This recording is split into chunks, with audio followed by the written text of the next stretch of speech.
gotta say, I love parking lots. Probably the best places to kind of film because I don't know, they're really open space, especially when you have one that's like not really fully used, especially out here on Long Island. And word of advice though,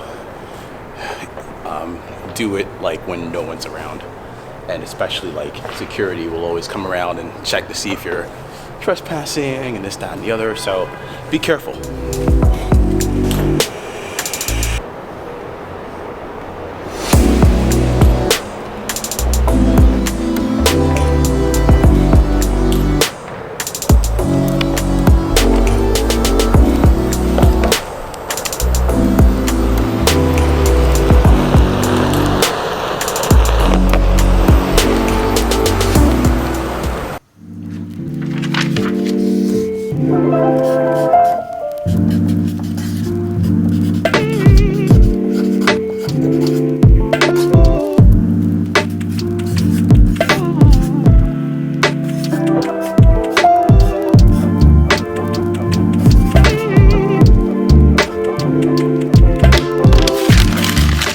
All right, so let's talk about the 1DX Mark II and why I bought it. When the 1DX Mark III came out, I was actually interested in getting the 1DX Mark II.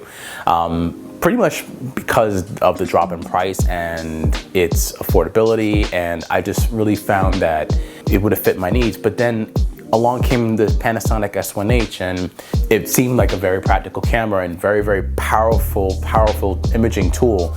And this was a year ago now, a year into having the camera, I was looking forward to actually having some of the same autofocus capabilities, just like the Canon or the Sony, with the firmware update. And with the firmware update, I was just sadly disappointed. One of the things that I kind of had to come to grips with actually choosing that camera in particular over the R5 and the R6 is the fact that there were some reliability issues with the R5 and the R6 that kind of like scared me away. So I decided to go with the 1DX Mark II. Some of the reasons that actually led me to do that was the robust codec of the 1DX Mark II, and it carries over from the same type of codec that the 1DC had, 8-bit 422. Now, although it's 8-bit, it's actually really, really good, and it records at up to about 800 megabits per second.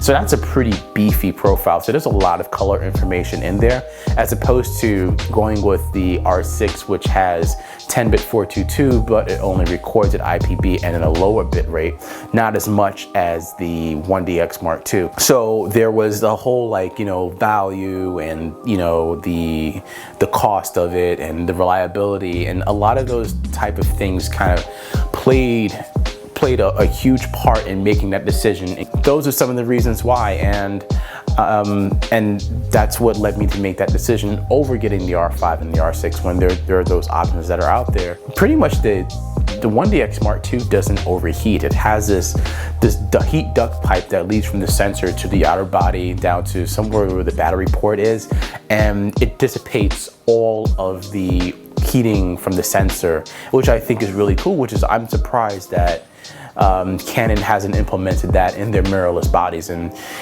then of course the R6 definitely would have been my go-to. The specs are so similar to that of the 1DX Mark II, and it had the 4K 60, the 1080 120p, the slow motion, the dual pixel autofocus was something that I actually wanted to really have in my arsenal across the board, because I already own the Canon C200, already own the Canon EOS R, and this is the perfect complement to making my kit complete.